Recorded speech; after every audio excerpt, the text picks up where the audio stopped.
ઘણા દી થઈ ગયા આપણે થિયેટરમાં પિક્ચર જોવા નથી ગયા. આપણે થિયેટરમાં પિક્ચર જોવા જઈએ તો કેવું હે? અચ્છા એવું છે? આ તો લાવ ચાવી મને આપ, હું ઘીરે જાઉં. તું જોઈ આવ પિક્ચર? અરે એમ નહીં ભાઈ, તો આમ આપણે થિયેટરમાં ગયા હોઈએ અને એસીમાં મસ્ત આરામથી બેસવા મળે ને મસ્ત ઊંઘ આવે ભાઈ. હાલો ને ભાઈ, એક વાર જતા હાલો ને. ક્યાં હોત લબુ, પણ મને ક્યારનું એવું થયા કરે છે કે જેમ બને એટલું ઝડ ઘીરે જવું જોઈએ. કા કઈ કામ છે હું? કામ તો કાંઈ નથી, પણ સમજાતું નથી કે આવું કેમ થયા કરે છે. એવું છે?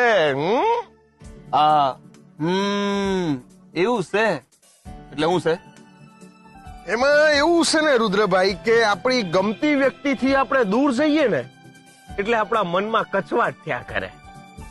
ને તો છે ને તું નહીં સુધરે. અરે અરે એટલે ભાઈ એમ કઉ છું કે મોટી મમ્મી, પપ્પા, નાનકી, કાકા, તમને શું લાગ્યું? વાતને બદલ ને તું. ફોન વાગ્યો. નાનકી હું લે મને ફોન કરી રહી છે.